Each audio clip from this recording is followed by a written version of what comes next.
Assalamualaikum warahmatullahi wabarakatuh. Salam sejahtera untuk kita semua. Jumpa lagi di pertemuan kali ini kita akan mencoba membahas mengenai jenis dan karakteristik kerajinan berbasis media campuran. Oke, mudah-mudahan anak-anak kelas 9 SMA Negeri 1 Banyumas dalam keadaan sehat walafiat dimanapun Anda berada. Mudah-mudahan kalian bisa menyematkan untuk menyimak video pembahasan ini. Mudah-mudahan bermanfaat untuk kita semuanya ya. Oke, untuk poin B, yaitu kita akan membahas jenis dan karakteristik. Ada jenis untuk bahan media campuran dan juga karakteristiknya bagaimana. Ya. Nah, kita tahu bahwa bahan-bahan yang digunakan untuk membuat kerajinan yaitu ada bahan dari alam dan bahan dari media buatan atau bahan non alam ya. Kira-kira apa saja yang disebutkan di buku kementerian? Ada bahan alam yaitu ada kayu, ada batu, ada logam, keramik, kulit, serat, dan lain-lain ya. Itu yang dari alam, kira-kira seperti itu. Kemudian yang jenis bahan buatan ya, itu yang dapat digunakan itu diantaranya ada plastik, ada gips, ada fiberglass ya, dan lain-lain. Misalkan ada juga styrofoam ya, itu styrofoam juga bisa digunakan ya kalau paduannya cocok ya. Nah, ada beberapa contoh bahan dasar ya, bahan dasar yang digunakan untuk bahan media campuran. Yang pertama ada batu. Nah, nih kan kalian lihat nih ada gambar batu ya.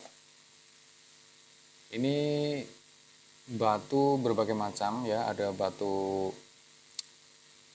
ya, batu yang kita pernah lihat sehari-hari ya, batu yang di depan rumah kita juga, atau mungkin batu akik ya, berbagai macam jenisnya. Nah, ini adalah batu itu seperti itu. Nah, ini contoh dari ini gambar A, ada batu dengan kayu. Kemudian yang B ada batu dengan logam. Nah, ini yang ada di buku ini. Kemudian bahan yang kedua adalah logam. Ya, logam. Kita tahu kalau logam itu bahan dari alam ya. Logam itu jenisnya ada banyak ya.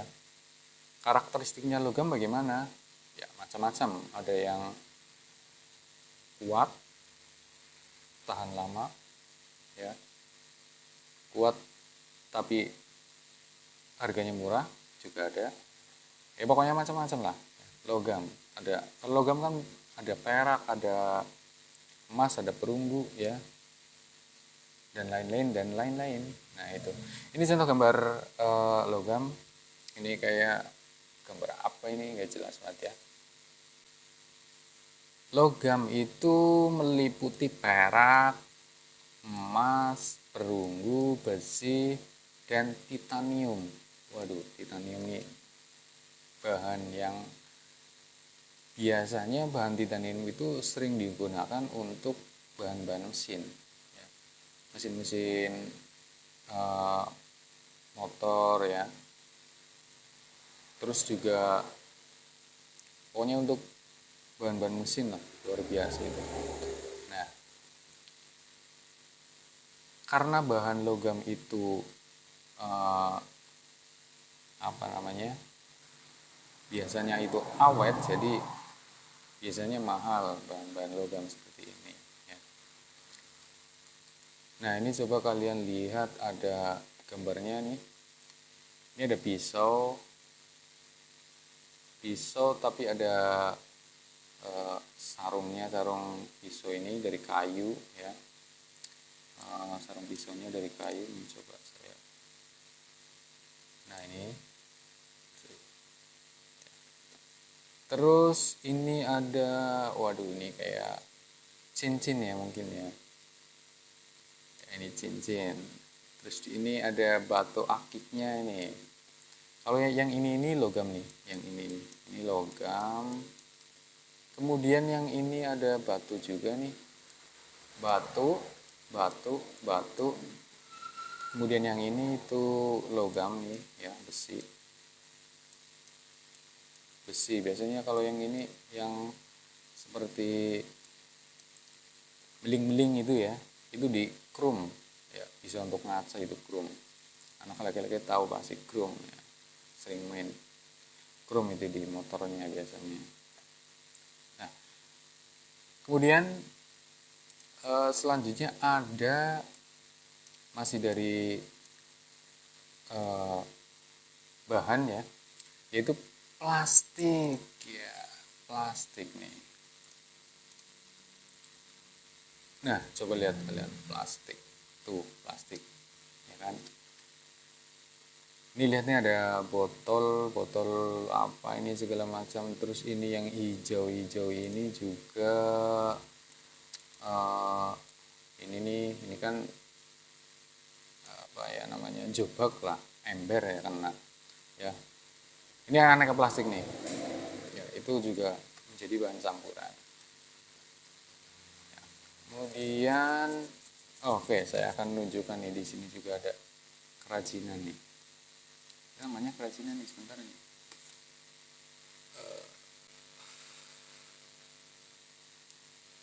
Oke, ini kalian lihat ya, ini adalah lampu LED emergency ya. Ini dalamnya lampu LED, ini plastik ya, ini ada plastiknya nih, plastik. Nah ini itu logam, ini logam ya, bisa lihat ya, tuh logam tuh. Nah ini logam, kemudian ini juga logam, tuh yang kuning-kuning itu logam kuningan ya. Nih ini ya lumayan harganya nih, ini masih bisa nyala nih tuh kan ya. Ini lampu emergency nih, lumayan beli di ya, gitu. Oke, kita lanjut ya. Tadi plastik, nggak usah dijelaskan karakteristik plastik itu bagaimana. Di kelas 8 kita sudah pernah mempelajari ya, plastik itu seperti apa karakteristiknya ya. Plastik bisa didaur ulang ya, karena sekarang sudah ada alatnya banyak ya, perusahaan-perusahaan besar yang mempunyai mesinnya ya. Nah oh ini masih ada gambar nih, gambar contoh dari kerajinan berbahan campuran. Gambar A itu plastik dengan logam. Mana logamnya? Ini plastik, logamnya mana? Coba kita zoom dulu ya. Coba. Sebentar. Coba kita zoom. Oke. Mana logamnya kira-kira? Ini botol plastik, iya, oke. Oh, ini ternyata saudara-saudara. Ini ternyata nih. Ini logam. Kemudian ini logam. Ya, ini logam kawat lah. Kaki-kakinya tuh. Ini buntutnya juga nih. Ini ya. Gitu kan. Nah, itu campurannya. Nah, kita perkecil lagi, gedein dikit, kecilin. Oke. Nah selanjutnya ada bahan kayu ya. Kalian tahu ya, kayu itu kayu dari bahan alam. Nah ini kayu, karakteristik kayu bagaimana? macam-macam. Ada kayu yang kuat, ada kayu yang sedengan, ya, ada kayu yang mudah rapuh. Ya, harganya macam-macam juga, tergantung kualitasnya. Ya. Kalau tipe-tipe kayu yang keras-keras itu biasanya harganya mahal. Ya, kalau yang kayu yang murah-murah itu ya seperti kayu alba itu ya, itu termasuknya murah. Ya. Tapi asal kayu itu tidak sudah dibuat kerajinan, tidak terkena hujan, kepanasan itu ya, itu pasti tetap kuat. Dan faktor alam, misalkan kayu itu biasanya kan kena hama ya. Kalau kata orang Jawa sih jenenge bubukan ya, bubukan. Jadi biasanya kalian punya kursi di rumah itu kan bubukan ya. Jadinya kropos. Kalau di apa didudukin kursi ya lama-lama meledos ya kan. Nah, itu kayu. Karakteristiknya kayu itu kuat, tahan lama ya. Dan mudah didapat lah, intinya seperti itu. Kemudian setelah kayu ada apa lagi ya? Kita perkecil dulu ini tampilannya. Oh, ini contoh gambarnya dulu ya. Untuk gambar-gambar kerajinan yang lain kalian bisa mencari di internet ya. Karena mudah sekali lah untuk mencari informasi seperti ini ya. Ini ada gambar kayu dengan logam. Oke nih, ini kayunya nih. Ini yang hitam-hitam ini kayu nih, kayu. Dan ini adalah logam. Ini kalau nggak salah ini kayak perak ya. Kalau nggak perak ya aluminium lah. Kemudian selanjutnya ada keramik. Nah ini gambar keramik. Keramik itu adalah bahan dari alam ya. Nah ini keramik. Ya, sering banget keramik itu dibuat guci-gucian ya. Nah ini gambar keramik. Bukan keramik, ini adalah gambar gentong ya. Tuh ada macam-macam. Nah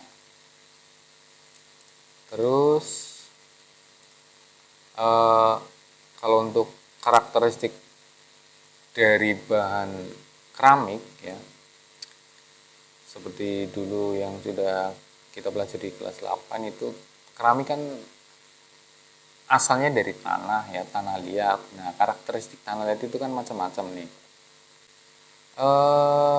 Ada kaolin, tanahnya itu warnanya agak keputih-putihan, putih ya. Jadi kalau tanahnya merah ya atau coklat itu kandungan kaulinnya itu sedikit. Nah, untuk pembuatan keramik itu dibutuhkan tanah yang mengandung kaolin tinggi ya. Karakteristiknya tanah bagaimana ya, elastis, mudah dibentuk ya, mudah didapat juga ya. Kalau rumahnya di kota ya susah, tapi mudah juga untuk mendapatkan tanah liat. Di mana? Di pasar ada ya. Kalau cari tanah liat ya nggak usah ke gunung lah ya, pasar ada pasti. Biasanya dijual itu per bungkusnya 2.000 atau 3.000 itu. Untuk apa? Untuk merebus daun pepaya ya, supaya kalau daun pepaya direbus tidak pakai tanah liat itu biasanya masih terasa pahit, tapi kalau direbus dengan tanah liat itu rasa pahitnya hilang. Itu seperti itu. Oke, kemudian lah ini ada gambar keramik dengan kain tuh kan, perpaduan keramik dengan kain. Itu gambar yang A. Gambar yang B ada keramik dengan rotan. Nah ya mungkin seperti itu ya, dari jenis bahannya ya, dan karakteristiknya. Jenis bahan itu ada macam-macam lah, ada dari bahan alam seperti tadi keramik ya, keramik bahan asalnya dari tanah liat, ada dari bambu juga, kayu, terus ada dari logam ya. Terus bahan buatan ada dari plastik, ada fiberglass di sini kayaknya nggak ada tadi ya. Fiberglass itu kalian lihat di buku paket kelas 8 juga ada itu kan, kerajinan dari fiberglass dan gipsum ya, itu seperti itu. Oke, untuk kali ini kita cukup dulu ya. Kita lanjutkan di pertemuan selanjutnya. Oke, bagi yang belum mengumpulkan tugas-tugas ya, terutama pelajaran prakarya ya, silahkan kalian kerjakan. Kalau bisa jangan sampai menjelang akhir PTS ya. Menjelang akhir PTS itu jangan sampai ya, karena nanti akan menghambat saya untuk penilaian ya. Terus kalau misalkan kalian tidak mengirimkan tugas ya dengan sangat terpaksa, ya jelas nilainya kosong ya. Nah, saya kan kemarin sudah pernah mengingatkan itu di grup ya, di GC ya, bahwasanya untuk nilai raport itu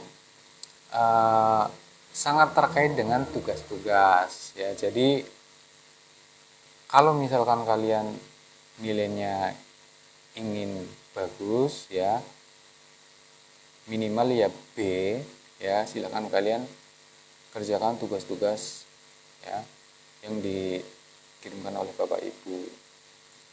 Nah, untuk pelajaran prakarya silakan kalian segera mengerjakannya, karena saya kira sangat mudah ya.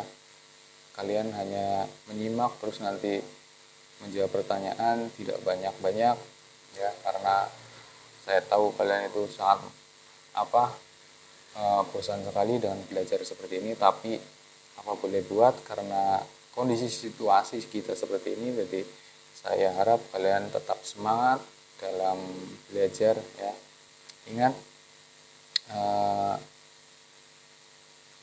kalian harus mengerjakan tugas. Oke, sekian. Wassalamualaikum warahmatullahi wabarakatuh. Sampai jumpa lagi. Mudah-mudahan kalian tetap sehat walafiat ya.